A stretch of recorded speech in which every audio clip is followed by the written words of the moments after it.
ആ portfolio allocation സമയത്ത് വിദ്യാഭ്യാസ വകുപ്പിന് ഈ മന്ത്രിയോ എന്ന ചില പരിഹാസങ്ങൾ, ചില ട്രോളുകളൊക്കെ ഇറങ്ങിയെങ്കിലും ഏൽപ്പിച്ചു കൊടുത്ത വകുപ്പ് താരതമ്യേന വിവാദങ്ങളില്ലാതെ കൈയടക്കത്തോടെ കൊണ്ടുപോകുന്ന മന്ത്രി വി ശിവൻകുട്ടിക്ക് മുൻപ് ഈ തലമുറയ്ക്ക് അധികം അറിയാത്ത മറ്റൊരു ശിവൻകുട്ടി ഉണ്ട്.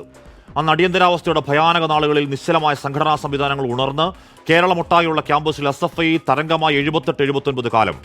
ആ സംഘടനാ പ്രവർത്തന തുടർച്ചയിൽ മെലിഞ്ഞു നീണ്ടൊരു ചപ്രത്തലമുടിക്കാരൻ വിപ്ലവകാരി MG കോളേജിലേക്ക് കയറുന്നുണ്ട്. പേടിയില്ലാത്ത ആർജവം 85-ലാണ്.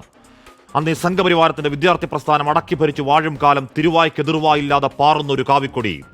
പ്രതിരോധമെങ്കിൽ പ്രതിരോധം, അടിക്കു തിരിച്ചടി എന്ന മട്ടിൽ ആ കലാലയത്തിൽ അവന്റെ പ്രസ്ഥാനത്തിന് അടിത്തറയിട്ട് തുടങ്ങിയ രാഷ്ട്രീയമാണ്, നേതൃമികവാണ്. പ്രീ ഡിഗ്രി ബോർഡ് സമരം, ഒരു മാർക്ക് തട്ടിപ്പ് സമരത്തിൽ സെനറ്റ് ചേംബറിലേക്ക് ഇരച്ചു കയറി പോലീസ് ഇഞ്ചപ്പരുവത്തിലാക്കിയതടക്കം ചോര കണ്ട അസംഖ്യം സമരങ്ങളുടെ സമര നേതാവാണ്.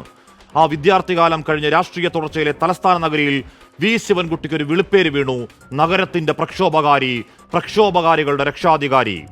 സമരക്കാരെ കണ്ടാൽ ഹാലിളക്കത്തിൽ കൈധരിക്കുന്ന, കണ്ടാൽ പോലും ഭയന്നു പോകുന്ന ഒരു കാക്കി മേലാളൻ സാക്ഷാൽ IG ലക്ഷ്മണയോട് തെരുവിൽ നേർക്കുനേർ നേരിട്ട കരുത്താണ്.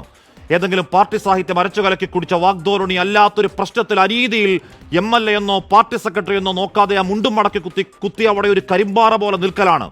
രാഷ്ട്രീയം നോക്കാതെ സാധാരണക്കാരനെ കേൾക്കലാണ്. അടിത്തട്ട് രാഷ്ട്രീയമാണ് മൂലധനം. ആ നേതാവിനോടാണോ രാജ്ഭവനെ, സംഘപരിവാരമേ നിങ്ങളുടെ വിലയില്ലാത്ത വിരട്ട്? നിങ്ങൾക്ക് തെറ്റിയതാണ്, ആളുമാറിയതാണ്. രാഷ്ട്രീയമല്ലാതൊരു പാലക്കാട്ടുകാരൻ നേതാവ് പറയുന്നു, ശിവൻകുട്ടി അല്ലത് ശവൻകുട്ടിയാണ്. ഈ ദേശീയ പതാക മാറ്റിയത് കാവിക്കൊടിയാക്കണം, കോൺഗ്രസ് ഉപയോഗിക്കണം പച്ച പതാക. പ്രായത്തിന്റെ പക്വത പോലും ഇല്ലാതെ അകത്തുറഞ്ഞു പോയ വെറുപ്പ് ഉളുപ്പില്ലാതെ കവട്ടിവെക്കലാണ്. ആ തിരങ്കയോട്, ആ ഹൃദയ പതാകയോട് അക്കൂട്ടർക്കുള്ള ചരിത്രപരമായ ചൊരുക്ക് ഛർദ്ദിക്കലാണ്, അക്കാദമിക് വെറുപ്പാണ്.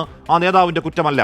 ആ വെറുപ്പിൽ ഉമ്മറത്ത് നാട്ടിക്കോ വേണമെങ്കിൽ ഒരു കാവിക്കൊടി, ആ പാകിസ്ഥാൻ എന്ന തെമ്മാടി രാഷ്ട്രത്തെയും ചേർത്തു വരയ്ക്കുന്ന അരാജക ഉട്ടോപ്യൻ അഖണ്ഡ സങ്കല്പങ്ങൾക്ക് സിന്ദാബാദ് വിളിച്ചോ.